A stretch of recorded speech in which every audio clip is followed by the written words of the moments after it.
No, never hopeless, Charlie said, beginning to set the table with the couple plates the children brought out. It isn't hopeless. The beast isn't created yet. Destiny has all the blood extracts, but he doesn't have the right conditions yet. Not the right weather conditions. All the meddling Destiny has done with the sky has messed up the world's natural habits. And so Dark Lord Jane is waiting for the atmosphere to reset, so to speak. That is why there hasn't been too many odd weather changes lately. He's waiting for the one thing that the sky's control room is incapable of creating itself. A storming eclipse. The control room can make eclipses and storms separately, but never together. Engineering fluke. He must have an eclipse and the power of a storm to perfect the magical fusion he is attempting. You have roughly 2 months until the eclipse and the creation of Ed. Are you sure? Pancake squirmed. Yeah, I'm sure, Charlie said, hanging his head low. Sadly, I know it is true. I used to be one of Destiny's henchmen, a higher up in the ranks too. But a year or two ago I discovered his plan, so I ran away with Lucille and the kids. Charlie stuffed his hands in his pockets, ashamed of his past and relieved for his present. We had to find a place of hiding, a place where Destiny couldn't find us, and that is when we found Patrick and Patricia. Patrick agreed to house us in his mouth. It was hard at first, but after some renovating, we made it work. Now we have a nice little home in the slit of his mouth that protects us from anything Patrick eats or swallows. Charlie straightened his posture, continued to set the table, then smiled. It has been rough, but good. So, yeah, that is why I was so surprised. Just 2 kids in a bag were courageous enough to beat the deadline and beat Destiny? Pancake threw up her hands. Wow! Just wow, what are we going to do? What do you mean? Gertrude asked. We can't do this. This is crazy. 2 kids in a bag can't do this, Pancake exclaimed. As if it wasn't crazy before, Steve chuckled. Now we just have a deadline. All we have to do is hurry. Easy for the backpack to say, Pancake muttered. There's no difference between us failing the quest and not going at all, so we might as well try to succeed, Steve said. He has a point, Pan, Gertrude said, putting his hand on the Candy Girl's shoulder. Pan, are you okay? It's like any word or phrase makes you edgy. I'm going to be honest. It is getting frustrating. Flustered and hurt, Pancake clenched her fist. Gertrude, we've been on some quest where we've been fooled and attacked multiple times, and this is just the beginning. So yes, I am edgy all the time. Okay, Pan. Chill, Gertrude smiled, combing back his hair. And Pancake said nothing in retort. She didn't even stomp off. She did fume some cinnamon, but she didn't have time to say or do much else. Okay, time to eat, everyone, called the gleeful voice of Lucille. It's my special recipe, and I hope you are all ready to enjoy. I call it my mindful food. With a deep breath, Lucille sighed. Now I apologize. We don't have enough for everyone. Just wasn't possible. So be considerate, mind your manners, and please wait to eat until everyone has a handful or 2. She began passing out the food, and when she got to our heroes, she smiled. You 2 can sit at the table with us if you would like. And you can set Steve on the corner. Now here is your mindful food, Lucille chimed, taking a spoonful of the messy food and plopping it into their hands.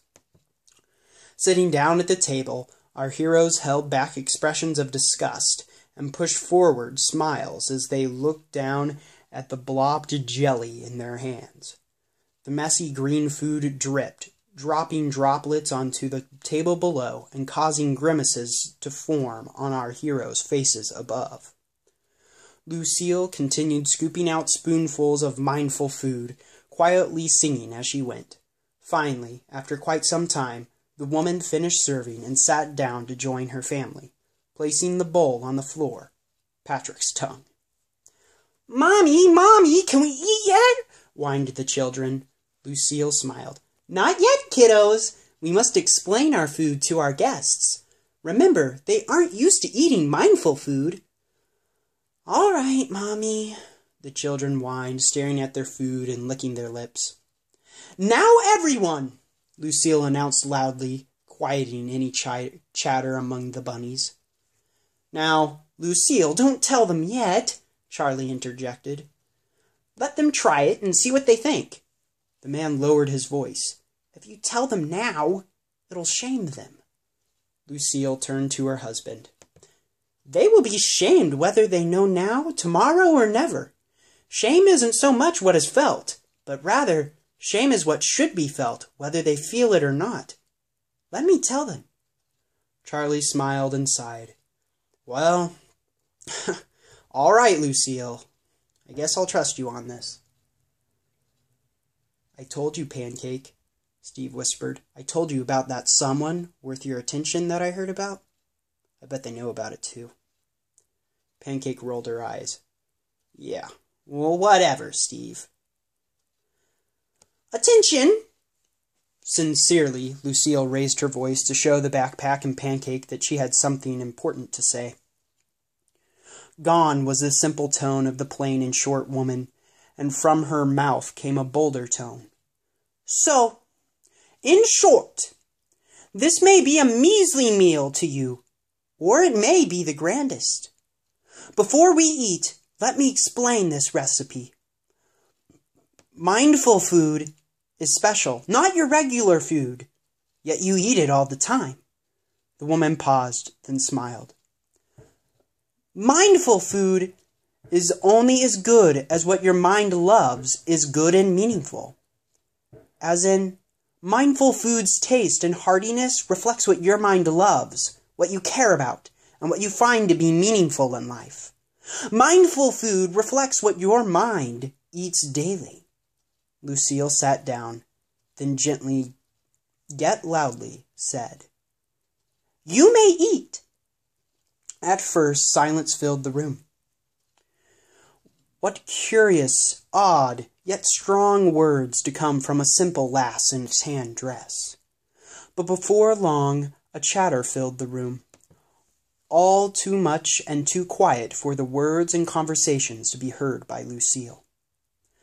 Some of the bunnies were angry, saying, "Who does she think she is? She probably thinks most of us care about things of little worth." "Well, I'll show her," one bunny sassed. "I know what I love most. I love others." With that, the bunny bit into its mindful food and quickly exclaimed, "Wow, that was amazing! I taste the joy and care of my love of other people. It was..." The bunny stopped, grasped his stomach, then stuttered. "Wow, I'm more hungry than before. And its aftertaste, The bunny curled into a ball, holding his stomach. Others were confused and curious, so began eating their mindful food, most of them coughing and hacking in disgust, and all of them, aside from perhaps one, fell to the floor, clenching their barren stomachs and wiping their tongues, trying to get the food off. All the while, Lucille, Charlie, and their children, Stanley and Marcia, ate their food joyfully. Simply joyfully. "Now, are you guys going to eat your food?" Lucille asked, addressing Pancake and Gertrude. "Yes, of course." Gertrude grinned, combing back his hair. Fearful on the inside, Pancake faked a smile on the outside and shoved a spoonful into her mouth. Moments after, both Gertrude and Pancake rolled out of their chairs, holding their raging, empty stomachs and hating the sickening taste in their mouths. Rolling on the ground with the bunnies, the boy tasted the love of himself. The girl experienced the love of recognition, and sitting still and listening to his two friends, the backpack sat on the table, his zippers being unable to eat.